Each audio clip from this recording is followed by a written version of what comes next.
এক হাত দিয়ে এটা ধরো আর এক হাত দিয়ে আম ধরে টান মারো, তাহলে মনে হয় ছিঁড়বে ভালো।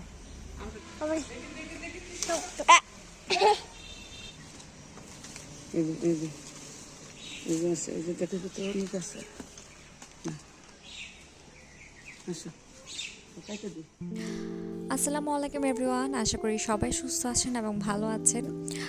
এবার আমরা ঈদ করতে গ্রামের বাড়িতে আসলাম, আর গতকাল রাত 2:30 বাজে আমরা বাড়িতে এসে পৌঁছেছি। যারা আমার আগের ব্লগটা দেখেছেন তারা অলরেডি জানেন এসব। তো যেহেতু 2:30 বাজে বাড়িতে পৌঁছালাম, আমাদের ঘুমাতে ঘুমাতে ফজরের পর হয়ে গিয়েছিল, তো যার কারণে একদম সবাই আজকে আমরা 11টা পর্যন্ত ঘুমিয়েছি। হঠাৎ চোখ খুলে দেখলাম যে 11টা বেজে গেছে। উঠে আগে তাড়াতাড়ি ফ্রেশ হয়ে নিলাম, তারপরে রুম থেকে বের হয়ে দেখি যে আমার শাশুড়ি আমাদের সবার জন্য আলু ভাজি, পরোটা এসব কিছুর ব্যবস্থা করে রেখেছে। সাথে ছিল আমাদের গাছের কাঁঠাল, আমাদের গাছের আম, আর ছিল আমাদেরই গাছের ডালিম, যদিও ডালিমটা সাদা রঙের, লাল রঙের এখনো হয়নি। পরোটার সাথে মা আবার সেমাইও রান্না করেছিল, আর গতকালের কিছু চিকেন ছিল সেটাও দিল। তো আমি চিকেন আর আলু ভাজি দিয়ে পরোটাটা খেয়ে নিচ্ছি। এরপর এখন সব ফলগুলো খাওয়ার পালা। আমি আসলে কাঁঠালের খুব একটা ফ্যান না, প্রত্যেক বছর সিজন আসলে হয়তো হালকা পাতলা খাওয়া হয়। তবে গত বছর যখন গ্রামে এসেছিলাম ঠিক এই সময়টাতে এসেছিলাম আম কাঁঠালের সময়, তখন যতদিন ছিলাম প্রতিদিনই কাঁঠাল খাওয়া হয়েছে। তো এবারও মনে হচ্ছে সেরকমই হবে, একদম আম কাঁঠালের সময়ই এসেছি। তো এই কাঁঠালটা এত বেশি মজা ছিল যে আমি কাঁঠাল খুব বেশি পছন্দ না করলেও আমি অনেকগুলো কাঁঠাল খেয়েছি। নাস্তা খাওয়া শেষ করে আমি টুকটাক গোছগাছ শুরু করলাম। যত টয়লেট্রিজ ছিল সেগুলো ওয়াশরুমে সাজালাম, এখন কসমেটিক্সগুলো ড্রেসিং টেবিলে সাজাচ্ছি। এই ড্রেসিং টেবিলটা আমার অনেক পছন্দের, কারণ আমার ম্যারিড লাইফ শুরুই হয়েছিল এই ড্রেসিং টেবিলটা দিয়ে। যখন চিটাগং ছিলাম আমার বেডরুমের ড্রেসিং টেবিল ছিল এটা। তো তখন তো এটা একদম পরিপূর্ণ ছিল, সাজানো ছিল। এখন কয়েকদিনের জন্য আসি, কয়েকদিন ব্যবহার করি, ভালোই লাগে। এদিকে আমার শাশুড়ি রান্নার প্রিপারেশন শুরু করে দিয়েছে। আমার শ্বশুর বাজার করে আনলো একটু আগে। তো আমার শ্বশুর বাজারে যাবে আর এই গরম গরম মিষ্টিটা আনবে না, এটা খুব কমই হয়েছে। আর মিষ্টিটা এত বেশি মজা, গরম গরম আনার কারণে এটা আরও বেশি মজা লাগে। তো ইদানিং আমি মিষ্টি খাবার থেকে নিজেকে সংযত রাখছি, তারপরও এরকম মিষ্টি আসলে লোভ সামলানোর দায়, তো আমি একটু ভেঙেই মুখে দিলাম। তা না হলে আমি গরম গরম থাকা অবস্থায় একটা মিষ্টি খেয়ে ফেলি। আর গতকাল তো অনেক বৃষ্টি হলো, বৃষ্টির কারণে কিনা জানি না, মানে ওয়েদারটা আজকে এত বেশি ভালো লাগছে। গত বছর যখন আমরা এই সময় এসেছিলাম তখন খুবই বাজে এক্সপিরিয়েন্স হয়েছে, কারণ তখন অনেক বেশি গরম ছিল আর তার সাথে ছিল লোডশেডিং।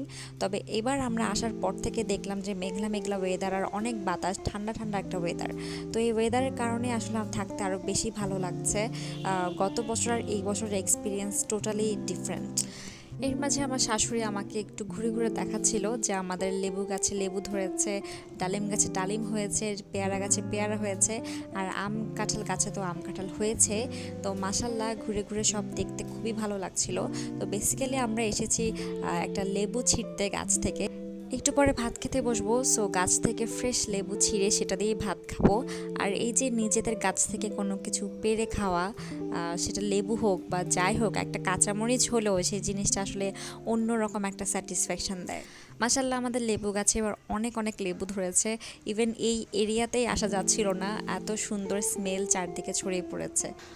আমরা সব ঘুরে ঘুরে দেখছিলাম। তো আমরা যেহেতু লেবু গাছ থেকে লেবু ছিঁড়লাম, আমার মেয়ে বায়না ধরেছে সে আম গাছ থেকে আম ছিঁড়তে চায়, মানে আম পাড়তে চায়। তো আমাদের আম গাছগুলো যেহেতু এখনও খুব বেশি বড় হয়নি, এখনও হাইটে বেশ ছোট, ও নাগাল পাচ্ছিল আমগুলো। আচ্ছা এই যে আমি এটা ধরি, আমি এটা ধরি, তুমি টান মারো।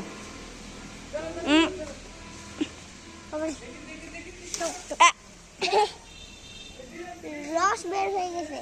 এটা কষ। আমটা ছিঁড়তে পারার পর আমার মেয়ের মুখের যে হাসি আসলো, মাশাল্লাহ, মানে ঢাকা শহর বা যে কোনো শহরে আসলে বাচ্চারা এই ধরনের ছোট ছোট আনন্দগুলো পায় না, ওরা মানে মিস করে। তো ওদেরকে আনন্দগুলো দেওয়ার জন্যই আসলে গ্রামের বাড়িতে সবারই আসা উচিত। আর বেশ কিছু কাঁঠাল দেখলেন, এগুলো আমার শাশুড়ি পেড়ে রেখেছে, আমরা আসবো সেই জন্য। তো একটা একটা পাকবে, একটা একটা আমরা খাবো। তো এখন হচ্ছে দুপুরের খাওয়া দাওয়ার পালা। আজকের আমার শাশুড়ি সব রান্না করে, বাচ্চাদের জন্য চিকেন রান্না করেছে, আর এই যে তরকারি, এটার নাম হলো পিঠালি। এটা হচ্ছে এই অঞ্চলের মানে ময়মনসিংহ অঞ্চলের মানুষজনই এটা খায়। এটার আঞ্চলিক নাম হচ্ছে মিল্লি, মানে এখানকার স্থানীয় মানুষরা এটাকে মিল্লি বলেই ডাকে। থাকে। তো পিঠালিটা বেসিক্যালি গরুর মাংস দিয়ে করা হয়, তবে এই সিজনে কাঁঠালের বিচি, চিংড়ি মাছ, ডাঙ্গা এটা দিয়েও এটা খাওয়া যায়, তবে মেনলি এটা গরুর মাংস দিয়ে করা হয়। তো আজকে পিঠালি রান্না হয়েছে। পিঠালি যেদিন রান্না হয় সেদিন অন্য কিছু তেমন একটা রান্না হয় না, কারণ এটা থাকলে আসলে অন্য কিছুর প্রয়োজন হয় না।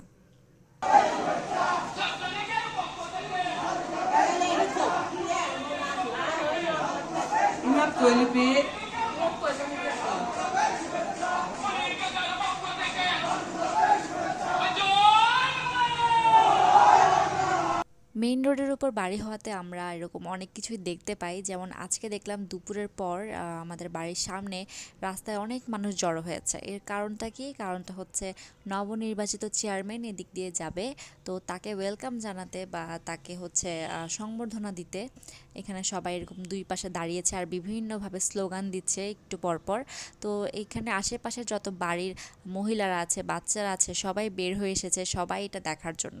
তো গ্রামে আসলে এই ছোটোখাটো জিনিসগুলাই অনেক আনন্দের হয়, সবাই মিলে অনেক ফুর্তি করে। তো আমরাও বারান্দায় দাঁড়িয়ে দাঁড়িয়ে অনেকক্ষণ দেখলাম যে চেয়ারম্যান আসছে, ফুলের তোড়া নিয়ে অনেকে দাঁড়িয়েছিল। এরপর বিকালে টুকটাক কাজ করছিলাম। আমার শাশুড়ি রোজা রেখেছে, ওনার জন্য হালকা পাতলা ইফতারের ব্যবস্থা করছিলাম। তো এই ছিল আমার গ্রামের বাড়িতে প্রথম দিন। তো 2-1 দিনের মধ্যে আমাদের ঢাকা থেকে কাজিনরা, ভাবিরা, ভাইয়ারা সবাই চলে আসবে। তো তখন ইনশাল্লাহ আরও অনেক মজা হবে, ঈদের আমেজটা তখন শুরু হবে। তো সবগুলো ব্লগই ইচ্ছা আছে আপনাদের সাথে শেয়ার করার। তো আজকের মতো ব্লগটা আমি এখানেই শেষ করছি। আশা করি আপনাদের ভালো লেগেছে। ভালো লাগলে অবশ্যই লাইক, কমেন্ট, শেয়ার করবেন, নতুন হলে সাবস্ক্রাইব করবেন। আজকের মতো এখানেই বিদায় নিচ্ছি। আল্লাহ হাফেজ।